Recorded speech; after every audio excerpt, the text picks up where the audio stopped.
একটা অ্যাড আছে না টেলিভিশনে দেখবেন, ককরোচ দিয়ে না কি দিনে নকআউট, দেখছেন? এটা তেলাপোকা মারে, যে তেলাপোকা। আপনি আমাদের এখানে যে এরোসল আছে, যেখানে বেশি তেলাপোকা আছে এরোসল মারবেন, একটা এরোসল আর এক মারার পরে দেখবেন একটা তেলাপোকা আর একটা তেলাপোকার গলায় ধরে কান্দে। দুইটাই মৃত্যুপথ যাত্রী। একটা জিজ্ঞাসা করে আপনি কবে মরবেন, সে বলে আমি এখনই মরবো, আর একটা বলে আমার নিয়ে যাই। এইটা দেখে, এই প্রস্তাবগুলো দেখে আমার কাছে মনে হয়েছে জগতের মানুষ আমাদের দিকে তাকায় মনে করতেছে সরকারি দল বিরোধী দল সবই তো মরবে নাকি, এটা তো মরার বুদ্ধি। আচ্ছা বলেন, গুম প্রতিরোধ প্রতিকার অধ্যাদেশ বাতিল করার কি কারণ থাকতে পারে? একমাত্র ডিজিএফআই শাটারিং ছাড়া আমি তো আর কিছু দেখি না। ডিজিএফআই আপত্তি ছাড়া, এসবিএনএসআই আপত্তি ছাড়া এই আইনাগর তৈরি করার মূল কারিগর ডিজিএফআই। এই ডিজিএফআই আপত্তি ছাড়া শহীদুল আলম ভাইকে নিয়ে দইরা মাইরা পিটাইয়া কেন এই কথা বললো, কেন ওই কথা বললো না, কেন পক্ষে বিপক্ষে এই কথা বললো, অমুকের মতামত দিল, এই জন্য শহীদুল আলম ভাই কই ছিল আমরা সবাই জানি। তো তাদের আপত্তি ছাড়া গুম এবং খুন পাশ করার আপত্তি কিন্তু ভদ্রলোকের থাকতে পারে? একটা হলো সাংবিধানিক সংস্কার, এখানে আছে 47টা, আর একটা আছে সংবিধানের বাইরে অধ্যাদেশ আদেশ রেগুলেশন করে করা যাবে, এরকম আছে 37টা, সব মিলে হলো 84টা।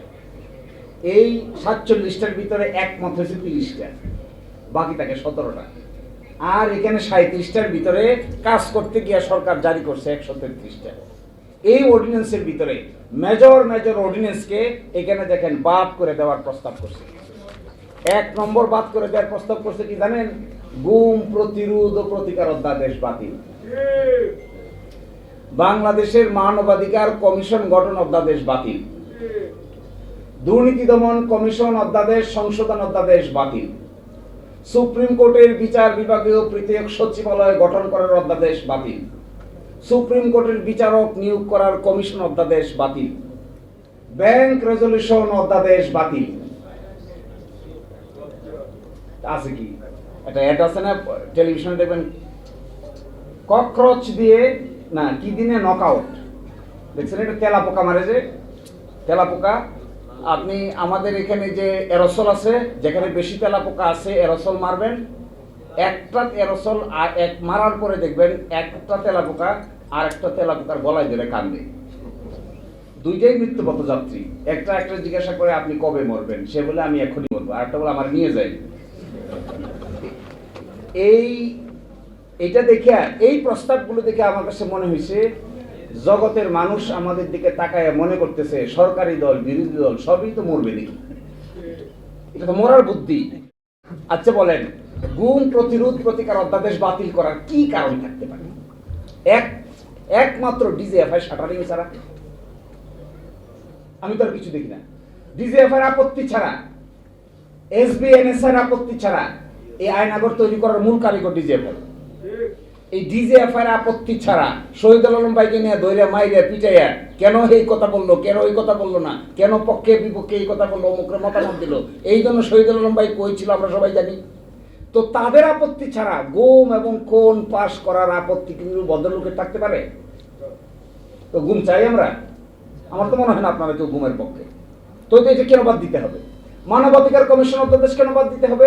মানবাধিকার কমিশনের যিনি চেয়ারম্যান বলা হয়েছে তাকে যে অ্যাপয়েন্টমেন্ট দেওয়া হবে, এটা হবে একটা সার্চ কমিটির মাধ্যমে। প্রাইম মিনিস্টার চাইলেই নিয়োগ দিতে পারবে না, চাইলে বাদও দিতে পারবে। বাদ দিতে গেলে একটা সুপ্রিম জুডিশিয়াল কাউন্সিলের সিস্টেম করে বাদ দিতে হবে। আবার মানবাধিকার কমিশনের চেয়ারম্যানকে পাওয়ার দেওয়া হচ্ছে, তারা সো মোটো তদন্ত করতে পারবে, ইভেন কোন আইন শৃঙ্খলা বাহিনীর লোকেরা যদি জড়িত থাকে তাকে অ্যারেস্টও করতে পারবে। এই অধ্যাদেশটা বাদ করার কি কারণ থাকতে পারে? তার মানে কি তদন্ত কেউ করবে না? পাশে দেখবেন কমেন্টে লিখছে বাদ দেওয়ার পিছনে মূল কারণ হলো, এটা পড়লে আপনারা সবাই গলাগলি করে হাসবেন, যেহেতু সরকারের সংবেদনশীল আইন শৃঙ্খলা বাহিনীর সদস্যরা এই অপরাধের সঙ্গে জড়িত থাকতে পারে, এই জন্য মানবাধিকার কমিশন আর গুম প্রতিরোধ অধ্যাদেশ বাতিল।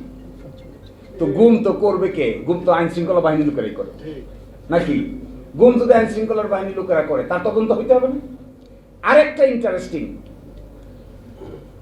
মানবাধিকার অধ্যাদেশের পিছনে কমেন্টে লিখছে যেহেতু এটা সরকারের কোন মন্ত্রণালয়ের অধীন নয়। আচ্ছা, মানবাধিকার কমিশন কি সরকারের মন্ত্রণালয়ের অধীন থাকার কথা? স্বাধীন থাকে না। ও আশ্চর্য ব্যাপার, এটা স্বাধীন, তদন্ত করবে স্বাধীনভাবে, নয় এজন্য বাতিল। দেখেন, সুপ্রিম জুডিশিয়াল পৃথক বিচার বিভাগীয় সচিবালয়ের পাশে কমেন্ট লিখছে কি? পৃথক বিচার বিভাগীয় সচিবালয়ের পাশে কমেন্ট লিখছে যে সরকার ইচ্ছা পোষণ করলে এটা কার্যকর হবে। আচ্ছা, সরকার ইচ্ছা পোষণ করলে নিম্ন আদালতের ম্যাজিস্ট্রেটকে বদলি করা যাবে, সরকার ইচ্ছা পোষণ করলে পদোন্নতি দেওয়া যাবে, সরকার ইচ্ছা পোষণ করলে শৃঙ্খলা বিধি অ্যাপ্লাই করা যাবে, সরকার ইচ্ছা পোষণ না করলে কি করবে? ইচ্ছা পোষণ না করলে রাত 2টার সময় আদালত বসে শহীদুল আলম ভাইকে অযথা রিমান্ডে নিয়ে পিটাইবে। ইচ্ছা প্রকাশ করছে না, রাজা ইচ্ছা প্রকাশ করছে না, তো হয়ে গেল। অসুবিধা কি? এর মানে কনক্লুশনটা আমি কেন বলতে চাচ্ছি, এর মানে হলো শুধু জুলাই সনদ না, এই সরকারের কর্মকাণ্ডের ভিতরে এন্টায়ারলি সংস্কার কর্মকাণ্ডের বিরোধিতা করে একটা শক্ত অবস্থান তারা নিয়েছে। যখন ঐকমত্য কমিশন আলোচনা হয়েছিল তখন আর্গুমেন্ট ছিল যে আমরা কেন এটা করব, এক একজন এক একটা বলছে। সর্বসম্মতিক্রমে ব্যাখ্যা ছিল যে এটা এই জন্য করতে হবে কারণ ক্ষমতাটা এত সেন্ট্রালাইজ, এক ব্যক্তির হাতে এত ক্ষমতা, এইটা যদি বিভিন্ন ব্যক্তিবর্গের কাছে ডিস্ট্রিবিউট করে দেওয়া না হয় তাহলে কোনোদিনই কোনো সরকারের পক্ষেই এত ক্ষমতার মালিক হয়ে স্বাধীনভাবে আইনসম্মতভাবে কাজ না করে ডিক্টেটোরিয়াল মেন্টালিটি ডেভেলপ করতে বাধ্য হবে। তখন বলা হলো তাহলে কি করা দরকার? রাষ্ট্রপতি এবং প্রধানমন্ত্রীর ভারসাম্য। তো রাষ্ট্রপতি প্রধানমন্ত্রীর ভারসাম্য করা হয়েছে। এখানে ভারসাম্য করা হয়েছে যতগুলো সাংবিধানিক প্রতিষ্ঠান আছে, যেমন ধরেন সাংবিধানিক প্রতিষ্ঠান কি? Supreme court, chief controller auditor general, CEC নির্বাচন কমিশন, ওদিকে আছে পিএসসি পাবলিক সার্ভিস কমিশন। এগুলোর মধ্যে এমন একটা ক্ষমতা ডিস্ট্রিবিউশন থাকতে হবে যেন একটা আরেকটাকে নিয়ন্ত্রণ করতে না পারে। এই বিভক্তির অংশ হিসেবে যেগুলো অর্ডিন্যান্স দিয়ে করা দরকার ছিল এগুলো 133 অর্ডিন্যান্স, আর যেগুলো অর্ডিন্যান্স দিয়ে করা সম্ভব হয় নাই এগুলো সংবিধান সংস্কার। সেই সংস্কারের জন্য একটা আদেশ দরকার ছিল, এই আদেশের নাম হলো জুলাই জাতীয় সনদ উইদিন ব্র্যাকেট সংবিধান সংস্কার আদেশ। এখন ওনারা বলছেন এটা অসাংবিধানিক, তাহলে কোনটা সাংবিধানিক? বিরাট প্রশ্ন। আমি কনক্লুশন ড্র করছি, এটা আমাদের জাতীয় জীবনের এই চরিত্রকে কিভাবে বিশ্লেষণ করা যাবে তা হয়তো ইতিহাসেই বিবেচনা করবে। কিন্তু আমার কাছে মনে হয় এই যে চোর পুলিশ খেলতে খেলতে যে 56 বছর পার করলাম, ঘুরে ফিরে কিন্তু আমরা জায়গাতেই থাকলাম। এখন যদি জুলাই অভ্যুত্থানের পরে আরো ড্রাস্টিক সামনের দিকে অগ্রসর করা না যায়, ধরেন এই সংস্কারগুলি কিছুই হইল না, কোথায় যাব আমরা? এক ব্যক্তি পাওয়ারফুল হবে, বলা হয়েছে এক ব্যক্তি 10 বছরের বেশি প্রাইম মিনিস্টার থাকতে পারবে না, যিনি দলের প্রধান হবেন তিনি সরকার প্রধান হবেন না। সাংবিধানিক প্রতিষ্ঠানগুলোতে সার্চ কমিটির মাধ্যমে আইন করে লোক নিয়োগ দেওয়ার ব্যবস্থা করা যাবে, হায়ার এবং ফায়ার করা যাবে না। এইটা যারা চান না, কেয়ারটেকার গভর্নমেন্টের অধীনে নির্বাচন হবে 5 বছর পর পর, এই জিনিসটা যারা চাচ্ছেন না তারা কি চাচ্ছেন? এটা যারা করতে চান না তিনি কোথায় থাকতে চান? এখন আরেকটা ফান্ডামেন্টাল প্রশ্ন করি, আমি শেষ করে দিব।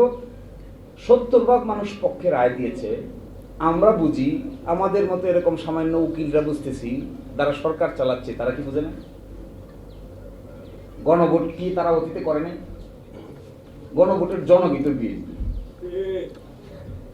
আর বিএনপির জন্ম হলো মার্শাল্লাহ। তাহলে গণভোট দিয়ে জিয়াউর রহমান সাহেব বৈধতা নিয়েছিলেন। এখন প্রশ্ন, ওরা যদি বোঝে গণভোট, আর একটা গণভোট কে করেছে? বেগম খালেদা জিয়া। এই দেশে হয়েছে গণভোট 3টা, এইটা নিয়ে 4টা, তার মধ্যে 2টার কল কাটিং আসছে হলো বিএনপি, এইটা হলো 3য়টা। গণভোটের মানে বোঝে না ওরা? নিশ্চয়ই বুঝে, কিন্তু করে না কেন? এইটার পিছনে আমার কাছে মনে হয় এমন কোথাও কোনো না কোনো ভাবে একটা নাকে খত ওনারা দিয়েছেন, যে নাকে খতটা 70% মানুষের মতামতের চাইতেও তাদের কাছে গুরুত্বপূর্ণ।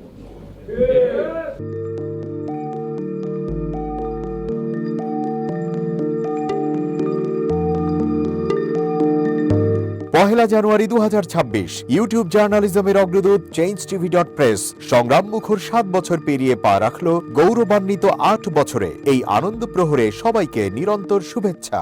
আমি নিজেকে ধন্যবাদ মনে করি, আমি সৌভাগ্যবান। চেঞ্জ টিভির পক্ষ থেকে আমার সাক্ষাৎকার নেওয়ার জন্য তারা আসছেন এবং চেঞ্জ টিভি দীর্ঘ 8 বছর ধরে এই কাজগুলি করছে। আমি তারা অনেক ভালো কাজ করেছেন, দেশের মানুষের সুখ দুঃখের কথা প্রত্যক্ষ তুলে ধরছেন। আমার আশা থাকবে চেঞ্জ টিভি সামনের দিকে উত্তরোত্তর আরো সমৃদ্ধ হবে। একটাই শুধু আমাদেরকে উপদেশ দিতে চাই তাদের কাছে, সেটা হচ্ছে সত্য কথাটা মানুষের সামনে তুলে ধরা, মানুষের ভিতরে কি চায় তাদেরটা তুলে ধরা, মানুষের প্রত্যাশা তুলে ধরা এবং মানুষের মধ্যে এই যে দেশাত্মবোধটা এবং সত্যবাদীটা এটা জাগরণ করে চেঞ্জ টিভির সামনের দিকে এগিয়ে যাবে।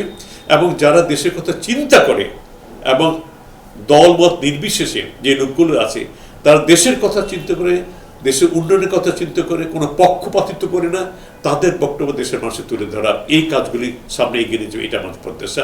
অনেক ধন্যবাদ আপনাদেরকে, দেশবাসীকে, দেশবাসী সবাইকে আমি ধন্যবাদ জানাচ্ছি। change.tv.press এক ফোঁটা হলুদ নেই।